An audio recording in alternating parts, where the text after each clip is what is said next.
The upshot of the negotiations between Avraham and Ephron is that ultimately Avraham weighs out the kesef, the agreed upon amount of silver, asher diber be'ozne b'nei chet. This was the amount witnessed by the b'nei chet, the amount being 400 shekel kesef, 400 silver shekels. These shekels were over la socher, the shekels used for business transactions, in other words, negotiable currency.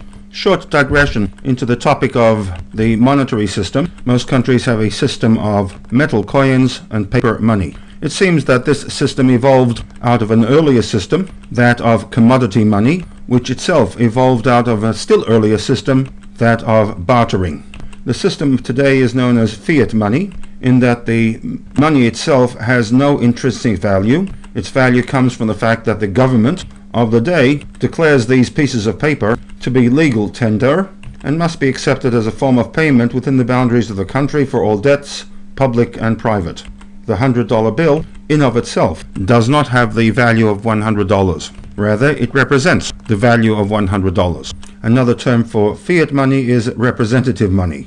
This in contrast to commodity money, in which the value comes from a commodity and are objects that have value in themselves as well as for use as money. Some examples of commodity money include gold, silver, copper, salt, peppercorns, large stones, shells, alcohol, cigarettes, etc., etc. Commodity money replaced the bartering system, and it would appear that this was the system in place in the days of Avraham Avinu in his dealings with Ephron Hachiti. The term shekel is a unit to measure weight. Hence the statement in our pasuk that Vayishkal Avram weighed out 400 silver shkalim. Historically, the earliest shekel represented the amount of silver for which one could purchase a shekel of barley. It should be noted that the shekel had a variety of values depending on the era and the government of the region. It had weights ranging between 9 and 17 grams. A shekel is a gold or silver coin equal in weight to one of these units, which brings us back to the pasuk that states that Avraham weighed out 400 silver shekels that were over la socher. Rashi comments that Ephron took from Avraham shkalim gedolim, a shekel that was larger than the norm, larger on account of the fact that each shekel contained a greater amount of silver, bigger in size, bigger in value. In Gemara Baba Metzia, these shkalim gedolim were known as kantarin, and Rashi offers the old French equivalent, centenars. The cent prefix implies 100, and it appears that these shkalim gedolim were 100 times the value of the normal shekel.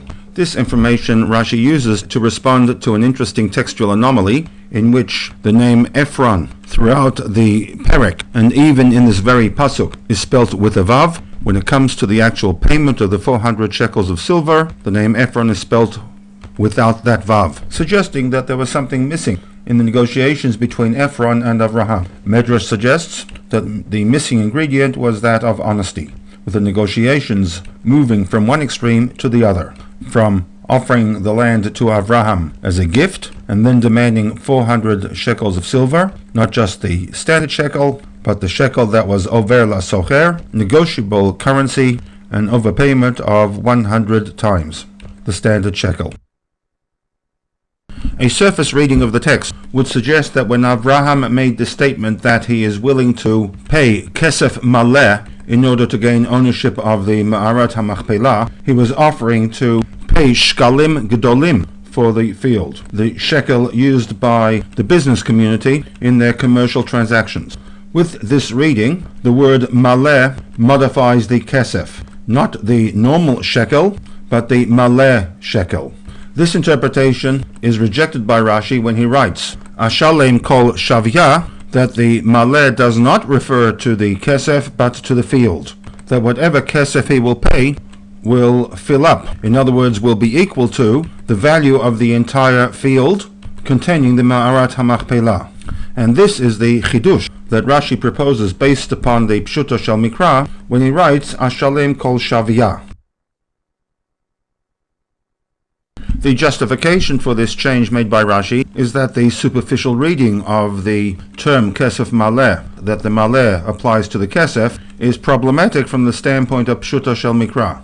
When Avraham agrees to pay kesef maleh, it comes as a response to the offer from the Bnei Chet in recognition of the fact that Nasi Elohim ata b'tochenu, we recognize that you are a man of God, and therefore ish mimenu et kivra lo yichla mimcha.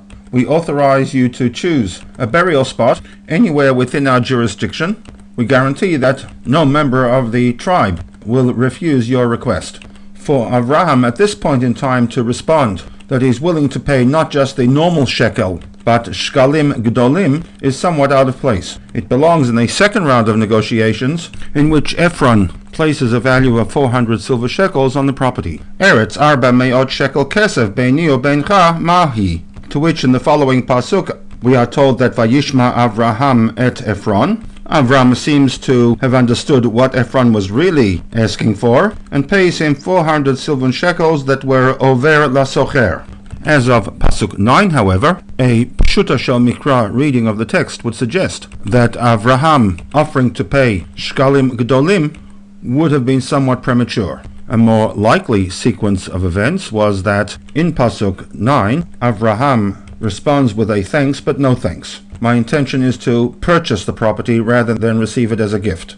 And it is for this reason that Rashi interprets the kesef maleh, or at least the maleh descriptive, as not referring to the kesef, shkalim gdolim, but referring to the land in which the Ma'arat HaMachpelah was located. Ashalem kol shavya, shavya referring to the Ma'arat HaMachpelah.